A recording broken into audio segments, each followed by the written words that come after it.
Hello friends, मैं सुधीर स्वागत करता हूं आप सभी का आपके अपने चैनल स्कोर मैक्स पे।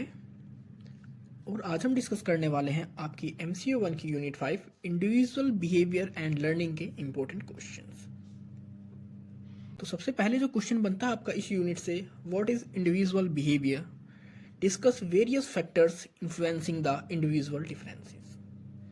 कि इंडिविजुअल बिहेवियर होता क्या है और उससे कौन कौन से फैक्टर हैं जो हमारे इंडिविजुअल बिहेवियर को या एक पर्सन के बिहेवियर को दूसरे पर्सन के बिहेवियर से अलग बनाते हैं। इसका आंसर आपका the response made by an individual can be referred to as behaviour. मतलब जो भी इंडिविजुअल होता है, कोई भी इंडिविजुअल हो, XYZ कोई भी, वो जो भी रिस्पॉन्स देता है किसी भी चीज़ के रिगार्डिंग, उसी को हम बिहेवियर कहते हैं। The response could be the result of the influence of external factors. और जो भी ये बिहेवियर होता है, जो भी रिस्पॉन्स होता है, ये क्या हो सकता है, इन्फ्लुएंस होता है हमारे एक्सटर्नल फैक्टर्स से। और उन्हीं एक्सटर्नल फैक्टर्स को हम क्या कहते हैं, स्टिमुलस कहते हैं। The external factors can be term as stimulus. The response can be termed as action taken by the individual. There are factors like heredity and environment that determines the behavior of an individual. हमारे कह सकते हैं कि जो heredity और environment होता है, ये दोनों चीज़ होती हैं जो कि हमारे बिहेवियर को डिटरमाइन करती हैं कि हमारा कैसा बिहेवियर होगा, किस तरह का कह सकते हैं हम एक तरह से रिस्पॉन्स होगा किसी भी चीज़ के regarding. The heredity and the environment factors determine the behaviour of an individual. The characteristics transmitted by parents the next generation can be referred as the heredity. अब इसमें बात करेंगे हेरिडिटी और इन्वायरमेंट होता क्या है। अब कोई भी चीज़ अगर पेरेंट्स के थ्रू अपने बच्चों में जाती है, उसका बिहेवियर, जैसे हम कहते हैं कि कोई बच्चा अपने पापा पे गया है, अपनी मम्मी पे गया है, या फिर उसके हेयर कलर्स उसके फादर जैसे हैं, अगर उसका फेस का एक्सप्रेशन देखे, फेस का जो एक कहते हैं ना कि आपका फेस कैसा है, तो उसका उसकी मदर की तरह हो, तो ये सब चीज़ें कैसे पास होती है one generation to another generation, through heredity. It is through genes that human beings acquire biological characteristics that control the development of tissues and organs of the body. ये जीन्स के थ्रू ट्रांसफर होते हैं one generation to other generation. और genes के अंदर क्या होता है, आपकी तरफ से बायोलॉजिकल कैरेक्टर्स होते हैं किसी भी जनरेशन के। अब इन्वायरमेंट में क्या होता है, environmental factors like family, society, cultures etcetera influence the behaviour of the individual. अब फैक्ट इन्वायरमेंट के अंदर सब कुछ आ जाएगा जो कि आपके आसपास है, आपकी फैमिली, आपकी सोसाइटी, आपके कल्चर्स, आपके friends, what ever. The process of child socialization start in the family. In this process, the children are made to follow the behavioral pattern of the family. अब हमारा जो सोशलाइजेशन होता है, जो हमारा एक तरह से हम जो रिस्पॉन्स देते हैं, कैसा हमारा बिहेवियर होगा, उसकी स्टार्टिंग कहाँ से होती है, हमारी फैमिली से होती है। बचपन में हम कहाँ क्या देखते हैं कि जैसी हमारी फैमिली करती है, जैसे हमारी फैमिली के मेंबर्स करते हैं, हम उन्हीं पैटर्न्स को, उन्हीं बिहेवियर्स को फॉलो करते हैं. The members of the family force their children to conform to certain acceptable behavior and avoid unacceptable behavior. अब जो हमारी फैमिली होती है वो इस चीज़ को कंफर्म करती है कि बच्चा जो सिर्फ एक फेवरेबल बिहेवियर है, एक्सेप्टेबल बिहेवियर है, उन्हीं को एक्सेप्ट करे, और जो अनएक्सेप्टेबल बिहेवियर है उनको अवॉइड करे. So the childrens acquire their knowledge of acceptance as well as unacceptance behaviour from their families. Therefore, children start socializing with a number of social groups like friends, schools, and other members of the society. It helps them in acquiring socially acceptable behavior and tries to avoid socially unacceptable behavior as a result of their interaction with these groups. The culture in which children are brought up determines factors like decision-making styles, attitudes, independence versus dependence, soberness versus aggression, competition versus cooperation, etc. in them. तो कह सकते हैं कि जो भी हमारी culture होता है, कल्चर क्या डिटरमाइन करता है कि किस तरह का हम डिसीजन लेंगे, किसी टाइम पे हम डिपेंड रहेंगे या किसी के ऊपर डिपेंडेंस रहेंगे, हमारा एग्रेशन लेवल क्या होता है, हम कंपटीशन में किस तरह फेस करेंगे या हम कोऑपरेशन करेंगे किसी के साथ, इन सभी चीज़ों को क्या कह सकते हैं, हमारा कल्चर डिटरमाइन करता है. Children learn norms, values and attitudes which are prescribed by the culture by being members of a particular culture. It forces individual to behave in conformity to the cultural norms that are established by the society. तो ये थे आपके individual behaviour. मतलब short में अगर आप कहें तो किसी भी पर्सन का जो रिस्पॉन्स होता है किसी भी चीज़ के रिगार्डिंग, वो उसका बिहेवियर होता है. बिहेवियर हमारे एक्सटर्नल फैक्टर्स की वजह से कह सकते हैं, एक्सटर्नल फैक्टर्स ही उसके ऊपर इन्फ्लुएंस छोड़ते हैं हमारे बिहेवियर के ऊपर. उन एक्सटर्नल फैक्टर्स को हम स्टिमुलस कहते हैं. और नॉर्मली एक्सटर्नल फैक्टर्स में आते क्या क्या हैं, एक आती है आपकी हेरिडिटी, दूसरा इन्वायरमेंट. हेरिडिटी में जब आप पेरेंट्स के थ्रू किसी चीज़ को आपकी जनरेशन में पास किया जाता है, बायोलॉजिकल कैरेक्टरिस्टिक्स को पास किया जाता है थ्रू कह सकते हैं आप जीन्स के थ्रू, तो वो तो आपका आता है हेरिडिटी के अंदर. और इन्वायरमेंट के अंदर आपकी सोसाइटी, आपकी फैमिली, आपके फ्रेंड्स, आपके स्कूल्स, आपका कह सकते हैं कलीग्स, मतलब जो भी आपके चारों तरफ का इन्वायरमेंट है उसके थ्रू आप कोई कह सकते हैं वो कोई चीज़ इन्फ्लुएंस करती है आपके बिहेवियर को, तो वो कहलाती है environment. Next one is factor who influence behaviour pattern of individual, they are as follows. कौन कौन से फैक्टर्स हैं जो कि हमारे किसी भी इंडिविजुअल के बिहेवियर पैटर्न को इन्फ्लुएंस करते हैं। सबसे पहला आता है आपका demographic factor.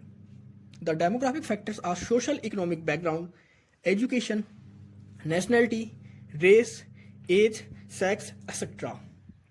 Organizations refers persons that belong to good socio-economic background, well educated, young, etc. as they are believed to be performing better than others. The young and dynamic professionals that have good academic backgrounds and effective communication skills are always in great demand. The society of demographic factors is significant as it helps manager to pick the suitable candidate for a particular job. Demographic होता क्या है कि किसी भी person का social economic background क्या है, वो किस तरह के बैकग्राउंड से आता है, किस तरह की फैमिली से आता है, उसका एजुकेशन लेवल कितना है, उसकी फैमिली का एजुकेशन लेवल कितना है, कहीं ना कहीं ये सभी चीज़ें उसके बिहेवियर को इफेक्ट करेगी। अगर उसकी फैमिली बहुत ज़्यादा एजुकेटेड है, उनका बैकग्राउंड अच्छा है, तो उस इंडिविजुअल का जो बिहेवियर होगा वो भी अच्छा ही होगा, अपनी फैमिली के कह सकते हैं एक्सेप्टेबल होगा, फेवरेबल में होगा। लेकिन अभी हम बात करें अगर किसी की सोशल इकोनॉमिक कंडीशंस बहुत ख़राब है, एजुकेटेड नहीं है, नेशनैलिटी भी उनकी वो नहीं है जो कि हमारी कंट्री में एक्सेप्टेबल हो, उनकी एज कम है, तो कहीं ना कहीं ये सारी चीज़ें, ये सारे फैक्टर्स हमारे इन्फ्लुएंस करते हैं इंडिविजुअल के बिहेवियर पैटर्न्स को। दूसरा आपका abilities and skills. The physical capacity of an individual to do something can be termed as ability. Skill can be defined as the ability to act in way that allows a person to perform well. अब ability क्या होता है? Ability होता है कि आपकी जो physical capacity होती है किसी भी काम को करने की, आप उसे कितनी तेज़ करते हैं, कितने धीरे करते हैं, कितना ज़्यादा एक घंटे में आप काम कर सकते हैं, तो वो तो कहलाती है आपकी एबिलिटी, मतलब क्षमता। अब स्किल क्या होता है? स्किल होता है कि आप किसी काम को कितने अच्छे तरीके से परफॉर्म कर सकते हैं, मतलब बेटर से बेटर परफॉर्म करते हैं। ये चीज़ भी इफेक्ट करती है, इन्फ्लुएंस करती है आपके बिहेवियर पैटर्न को। नेक्स्ट वन इज आपका perception. The cognitive process mean for interpreting the environment stimuli in a meaningful way is refer to as perception. अब हमारा जो भी इन्वायरमेंट के अंदर जो भी स्टिमुलस हमें मिलते हैं, उन स्टिमुलस का, उन फैक्टर्स को एक मीनिंगफुल वे में इंटरप्रेट करना ही आपका परसेप्शन कहलाता है। मतलब किसी चीज़ का आप कितना अच्छा अंदाज़ा लगा पाते हो, किसी चीज़ को कितनी अच्छी तरह से प्रेडिक्ट कर पाते हो। तो अगर आपका परसेप्शन अच्छा है, आप हरदम कह सकते हैं एक तरह से पॉजिटिव परसेप्शन होता है आपका जो परसेप्शन होता है हरदम सही होता है, तो ये भी आपके बिहेवियर पैटर्न को इफेक्ट करेगा। नेक्स्ट आता है आपका एटीट्यूड। एटीट्यूड में बात करेंगे, according to psychologist attitude can be defined as the tendency to respond favourable और unfavourable to certain objects, persons और सिचुएशन। एटीट्यूड होता है कि आप किसी एक स्पेसिफिक कंडीशन के अंदर किस तरह बिहेव करोगे, फेवर में या उसके कह सकते हैं अनफेवर में बिहेव करोगे, कैसा आप उस ऑब्जेक्ट को या उस कंडीशंस को, उस सिचुएशन को कैसे फेस कर पाते हो, इन सभी चीज़ों को, या उनके अगेंस्ट कोई पर्सन है, उसके अगेंस्ट कोई कंडीशन हमारे सामने, और उस कंडीशन में उस पर्सन के साथ हम किस तरह बिहेव करेंगे, उस सिचुएशन में हम क्या वर्क करेंगे, ये सभी कहलाता है आपका attitude. The factors such as family, society, cultures, peers and organisational factors influence the formation of attitudes. अब एटीट्यूड्स को कौन कौन से फैक्टर बनाते हैं? आपकी फैमिली कैसी है, क्योंकि जब फैमिली में होंगे आपके एथिक्स होंगे, कुछ मोरल्स होंगे, वही कहीं ना कहीं आपके एटीट्यूड्स को बिल्ड करते हैं। आपका कल्चर कैसा है, आपका ऑर्गेनाइजेशनल फैक्टर कैसे हैं, तो ये सारी चीज़ें आपकी कहलाते हैं एक तरह से एटीट्यूड को बिल्ड करने के काम आती हैं, या एटीट्यूड को बिल्ड करती हैं, जो कि आपके बिहेवियर को इफेक्ट करता है, इन्फ्लुएंस करता है। Next one is personality. Personality can be defined as study of the characteristics and distinctive traits of an individual, the interrelations between them and the way in which a person respond and adjust to the other people's and situations। कि आपके सामने अगर कोई situation आती है तो आप उसको किस तरह फेस करोगे, वहाँ पर जो भी पर्सन काम कर रहे हैं उनके अगेंस्ट आप किस तरह रिस्पॉन्ड करोगे, किस तरह उस सिचुएशन को सॉल्व करोगे, या फिर कह सकते हैं आपका क्या रिलेशनशिप होगा वहाँ पर पर्सन और सिचुएशन के बीच में।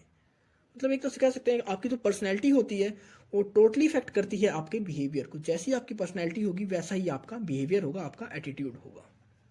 तो ये कुछ फैक्टर्स थे जो कि हमारे कह सकते हैं बिहेवियर को इन्फ्लुएंस करते हैं। नेक्स्ट क्वेश्चन आपका, do you think that learning results is changes behaviour? Discuss and state how does learning enhance the performance. उसका आंसर है learning experience of various the managers has shown a major change in the cognitive areas such as strategic overview, thinking styles, action orientations, reflection, personal style, self awareness and the way of dealing with others. इसमें question क्या था कि क्या जो learning का result होता है वो हमारे बिहेवियर को चेंज करता है। तो ये बिल्कुल सही है, क्योंकि जब हम कंटिन्यू लर्न करते रहेंगे कुछ ना कुछ, तो कहीं ना कहीं उसका इफेक्ट हमारे बिहेवियर पर भी दिखेगा। अब हम लर्न क्या करेंगे, अगर हम किसी ऑर्गेनाइजेशन के अंदर है तो हमारी टाइम के साथ जो हमारा थिंकिंग स्टाइल है वो भी चेंज होता रहता है, हमारा ओरिएंटेशन है किसी एक्शंस का वो भी चेंज होता रहता है, उसमें भी कुछ ना कुछ लर्न करते रहते हैं। हमारे रिफ्लेक्शंस है या हमारा जो पर्सनल स्टाइल है, सेल्फ अवेयरनेस है, ये सभी चीज़ें चेंज होती रहती हैं और ये डील करती हैं, हम अपने ऑर्गेनाइजेशन के साथ इन सभी साथ डील करते हैं। These changes often take place as a result of feedback from peers and subordinates.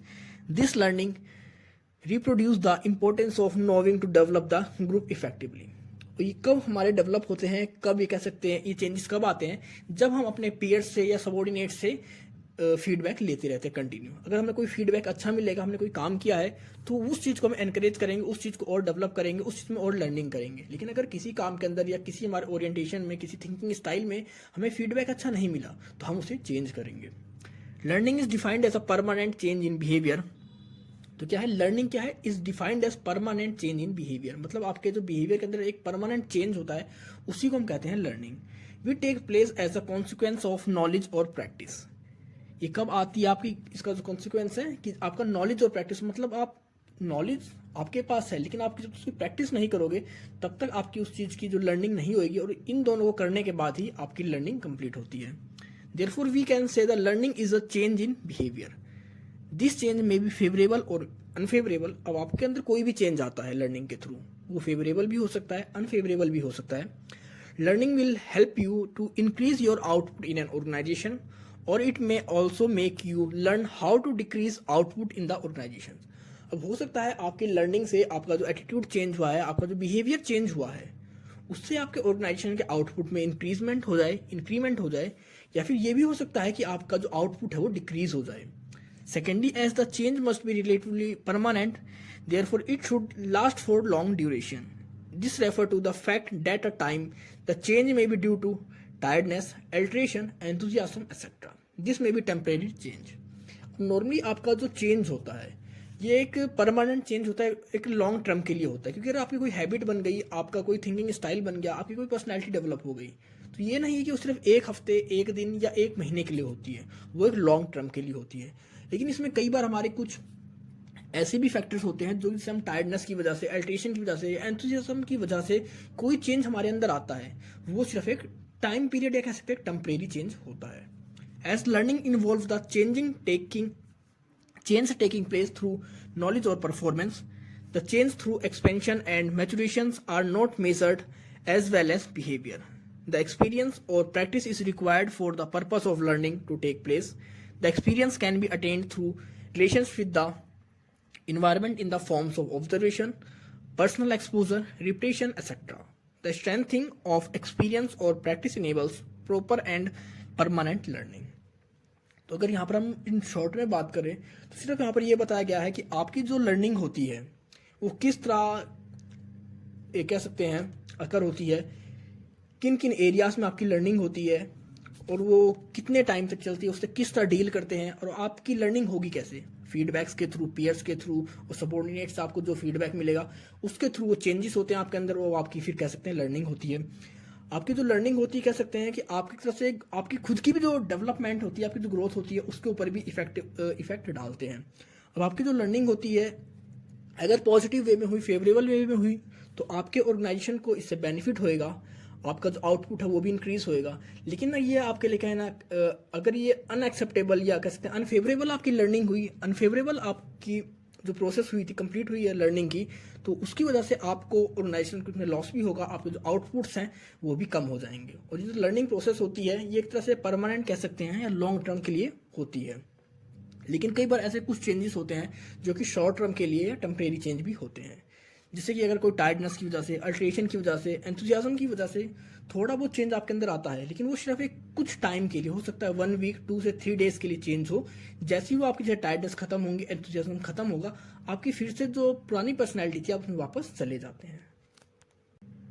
तो इस तरह कह सकते हैं कि हमारी जो लर्निंग प्रोसेस होती है इफेक्ट करती है हमारी परफॉर्मेंस को, हमारे ऑर्गेनाइजेशन को।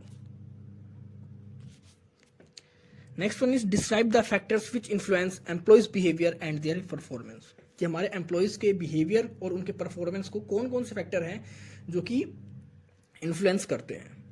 सबसे पहला हमारा आता है identity the behaviour to be learn. The first step of behaviour modification requires identification of the behavior which is very essential for the organizations and its employees. The behavior must be specific and undoubtedly distinctly selected by the management.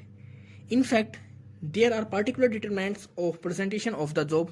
These determinants are very important to study the depth of the study. तो सबसे पहला होता है identify the behaviour to be learn, कि हमें ये पता होना चाहिए ऑर्गेनाइजेशन के अंदर कि हमें किन किन कह सकते हैं किस तरह के बिहेवियर की नीड है हमारी एम्प्लॉयज़ के अंदर, हमारे ऑर्गेनाइजेशन के अंदर, क्योंकि हर ऑर्गेनाइजेशन का एक एम होता है, एक गोल होता है, उससे पता होता है कि वो किस तरह के बिहेवियर को अपने साथ लेकर उस गोल को अचीव कर सकता है। तो सबसे पहला होता है कि identify the behaviour to be learn, कि हमें देखना होता है कि किस तरह के बिहेवियर को हम अपने इंडिविजुअल्स के अंदर, हम अपने एम्प्लॉयज़ के अंदर देखना चाहते हैं।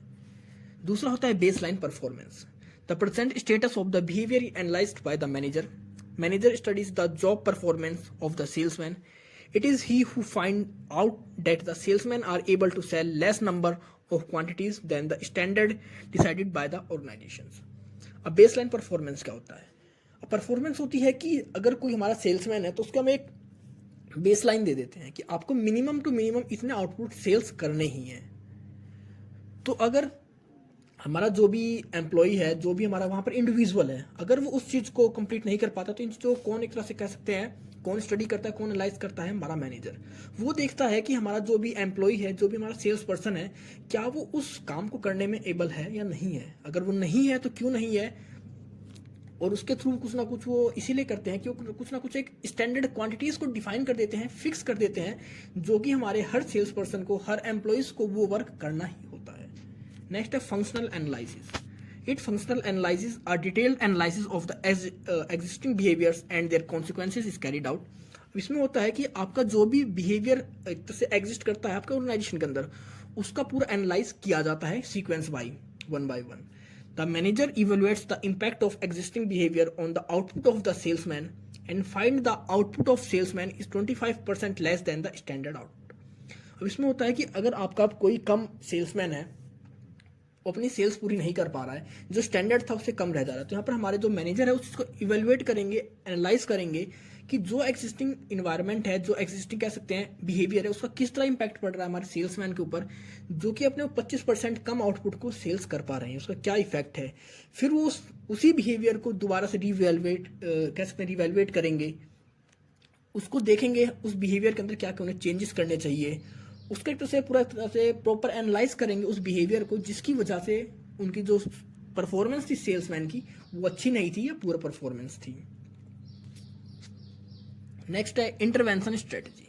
इन intervention strategy the managers devises the plan to action the strengthening the desired behaviour and weakening of the undesired behaviour. अब इसके अंदर देखेगा कि कुछ, अब जो मैनेजर हमारा कुछ ऐसी स्ट्रेटजीज को बनाएगा कि जिसके थ्रू जो उसका गोल है, जो उसकी डिजायर है, उसको स्ट्रेंथ प्रोवाइड करे, एक तरह से उसको मजबूती प्रोवाइड करे, अपने गोल्स को अचीव कर सके, और जो भी वहां पर अनडिजायर्ड बिहेवियर थे उनको वीक करेगा या उनको खत्म कर देगा अपनी कह सकते हैं इंटरवेंशन स्ट्रेटजीज के थ्रू. तो यहाँ पर हमारा जो मैनेजर है वो रीइंफोर्समेंट का यूज करता है, हो सकता है पॉजिटिव रीइंफोर्समेंट हो, नेगेटिव रीइंफोर्समेंट हो. अगर वो चाहेगा कि किसी भी प्रोडक्ट को, किसी भी कह सकते हैं स्ट्रेटजी को, किसी भी प्लान को स्ट्रेंथ प्रोवाइड करनी है, तो वहाँ पर वो पॉजिटिव रीइंफोर्समेंट का मतलब रीइंफोर्समेंट का यूज़ करेगा, लाइक कि प्रेज करेगा, एप्रिशिएशन देगा, बोनस देगा या एडिशनल बेनिफिट्स प्रोवाइड करेगा वहाँ पर आउटपुट के लिए. और अगर वो चाहेगा कि किसी चीज़ को कम करे, किसी चीज़ के जो बिहेवियर है उसको वीक करे, तो वहाँ पर क्या करेगा, नेगेटिव रीइंफोर्समेंट का यूज़ करेगा. जैसे कि अगर आपके कोई बोनस थे तो आपके कम कर देगा, आपकी जो वैकेशंस थी वो कम कर देगा, मतलब कुछ भी वो नेगेटिव रीइंफोर्समेंट का यूज़ कर सकता है उस कह सकते हैं उस तरह के जो भी बिहेवियर था जो अनडिजायर्ड था ऑर्गेनाइजेशन के थ्रू, मैनेजर के थ्रू, उसको कम करने के लिए. लास्ट होता है इवेल्युएशन ऑफ परफॉर्मेंस। अब इवेल्युएशन ऑफ परफॉर्मेंस क्या है? The salesman perform get evaluated by the manager, managers take notice that the salesman had started to perform up to the standard sales norms. It delivers a sense of realization to the managers that the introduction of positive reinforcement make the work learned and desired behavior of the organizations. अब evaluation performance में क्या होती है? अब जो भी हमारे manager ने reinforcement का यूज़ किया है, पॉजिटिव reinforcement चाहे नेगेटिव reinforcement, अब वो देखेगा कि उसके जो सेल्समैन है, अगर उसने वहाँ पर पॉजिटिव reinforcement का यूज़ किया है तो देखेगा कि उस पॉजिटिव रीइंफोर्समेंट का क्या बेनिफिट्स हो रहा है। अब उसके सेल्समैन जो पहले कह सकते हैं 25% अपने टारगेट को कम अचीव कर पा रहे थे या स्टैंडर्ड बेसलाइन जो थी उसको अचीव नहीं कर पा रहे थे, अब उस बेसलाइन को अचीव कर रहे थे इजीली। तो इसका कह सकते हैं बेनिफिट्स किसकी वजह से हुआ है? पॉजिटिव रीइंफोर्समेंट की वजह से हुआ है। तो ये कुछ प्रोसेस होती है जिसका यूज़ करते हैं हमारे मैनेजर्स अपने ऑर्गेनाइजेशन को एफिशिएंट बनाने के लिए। The behavior modifications program have several limitations. The first limitation factor is the observable behavior like good attendance, punctuality, selling, working, etc. may be modified than the non-observations behavior like decision-making strategy. Second one is limitations factor explain that the employees are trapped in the reinforcement cycle. The employees tend to perform that behavior which is reinforced. The third limitation factor is the ethical issues involved in the modification of behavior that are concerned with the manipulations of workers' behavior. इसमें limitations भी है कुछ ना कुछ। तो सबसे पहले limitations है कि यहाँ पर जो भी आपका चेंजमेंट आता है उनके बिहेवियर के अंदर मॉडिफिकेशन होता है, वो किसकी वजह से होता है? रीइंफोर्समेंट की वजह से होता है। ये नहीं कि उनके अंदर कोई अपने आप बिहेवियर में चेंजमेंट आया है, मतलब आपने वहाँ पर कुछ ना कुछ कह सकते हैं कुछ आपने एडिशनल बेनिफिट्स प्रोवाइड करे हैं जिसकी वजह से उनके अंदर ये सारे चेंज आते हैं। दूसरा होता है कि जैसे अगर कोई भी आप किसी भी एम्प्लॉयज़ के ऊपर चेंज करना चाह रहे हैं उसके बिहेवियर को, तो आप देखोगे कि उसकी अटेंडेंस, पंक्चुअलिटी, सेलिंग वर्क्स, इन सभी को तो हम मॉडिफाई कर सकते हैं। लेकिन इसके साथ ही जैसे कि अगर डिसीजन मेकिंग स्ट्रेटजीज हैं, इन सभी चीज़ों को हम भूल जाते हैं कि वो कैसा डिसीजन लेता है, कि मेन उन चीज़ों पर फोकस करते हैं जो कि हमें सामने दिखती हैं कि जो आ रहा है नहीं आ रहा, पंक्चुअलिटी क्या है, उसका सेलिंग वर्क क्या है, इन सभी चीज़ों को हम मॉडिफाई कर देते हैं, इन सभी के ऊपर हम फोकस करते हैं। लेकिन हम जो उसकी जैसे डिसीजन मेकिंग पावर्स होती हैं या और भी काम जो करता है ऑर्गेनाइजेशन के अंदर, उन सभी चीज़ों को हम नेग्लेक्ट कर देते हैं।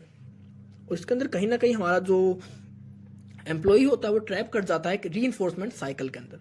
अब जैसे जैसे अगर फ्यूचर में रीइंफोर्समेंट नहीं मिलेगा तो वो वर्क नहीं करेगा, जैसे भी रीइंफोर्समेंट मिलेगा वो उस काम को करता रहेगा। तो एक तरह से एक ट्रैप हो जाता है अपने आप कहीं ना कहीं रीइंफोर्समेंट साइकिल के अंदर।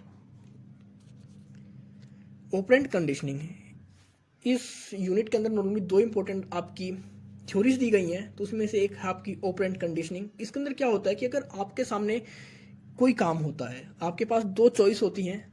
अगर आप जैसे में आप देख रहे हैं कि माउस है, तो माउस के सामने क्या है? दो खटके हैं, दो लीवर हैं, एक रेड है दूसरा ग्रीन है। अगर यहाँ पर यह होता है कि अगर वो रेड को प्रेस करेगा तो हो सकता है उसे खाना मिले, मतलब ये क्या है, उसे पता लग गया कि अगर वो रेड को प्रेस करेगा तो उसे खाना मिलेगा, मतलब एक तरह से पॉजिटिव रीइंफोर्समेंट मिलेगा, बढ़ावा दिया जाएगा उसके इस काम को कि अगर उसे भूख लगे तो रेड बटन को प्रेस करें। अब दूसरे में होगा कि अगर उसने गलती से ग्रीन बटन को प्रेस कर दिया तो उसे खाना नहीं मिलेगा, बल्कि लीवर के थ्रू उसको चोट लग सकती है।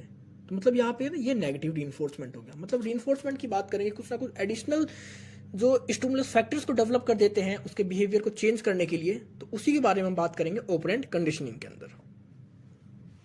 Distinguish between positive reinforcement and negative reinforcement, तो इन दोनों के बारे में मैंने बात ही करी है अभी कि पॉजिटिव रीइंफोर्समेंट होती है जब हम किसी डिजायर आउटकम के डिजायर्स को बढ़ाना चाहते हैं, उसको स्ट्रेंथ प्रोवाइड करना चाहते हैं या उसको मोटिवेट करना चाहते हैं, एनकरेज करना चाहते हैं, तो हम उस पर्सन को कुछ ना कुछ रिवार्ड देते हैं जिसके थ्रू की उसकी जो एक मोटिवेशन लेवल है वो इंक्रीज हो जाए।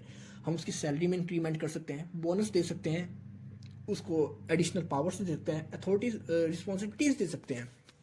तो ये सब होती हैं पॉजिटिव रीइंफोर्समेंट। और नेगेटिव रीइंफोर्समेंट में होता है कि अगर कोई ऐसा कोई काम कर रहा है, कोई आउटपुट है जिसको हम चाहते हैं कि हम कम करें या उसको वीक कर दिया जाए उस आउटपुट को, तो वहाँ पर हम इंट्रोड्यूस करते हैं नेगेटिव रीइंफोर्समेंट, जिसके थ्रू कि नेगेटिव रीइंफोर्समेंट के थ्रू हम उस अनडिजायर्ड आउटपुट को कम कर देते हैं। अब हो सकता है कि हम इसमें क्या क्या होता है, हो सकता है हम उसकी सैलरी को डिडक्ट कर दें, उसको ओवर टाइम के लिए बोलें, या फिर उसकी जो कोई रिस्पॉन्सिबिलिटीज थी, जो पावर्स थी, उन पावर्स को कम कर दिया जाए। तो ये सभी चीज़ें कह सकते हैं कि उसको एक तरह से उसकी पावर्स को, उसको आउटपुट्स जो से हम एडिशनल बोनस देते थे उन सभी चीज़ों को कम कर देना, या फिर उसे कह देना कि जब तक आप इस टास्क को कंप्लीट नहीं करोगे तब तक आप नहीं जा सकते, या मतलब ऐसा कुछ भी नेगेटिव फैक्टर जो कि उस पर्सन के बिहेवियर को चेंज करे कि अब वो उस काम को ना करे। एक तरह से आप पनिशमेंट की तरह से डील कर सकते हैं नेगेटिव रीइंफोर्समेंट को। और पॉजिटिव रीइंफोर्समेंट को एक तरह से आप कह सकते हैं कि अगर आपको कुछ एनकरेज मिलता है, कोई गिफ्ट मिलता है पॉजिटिव वे में, तो उसको आप इंक्लूड कर सकते हैं।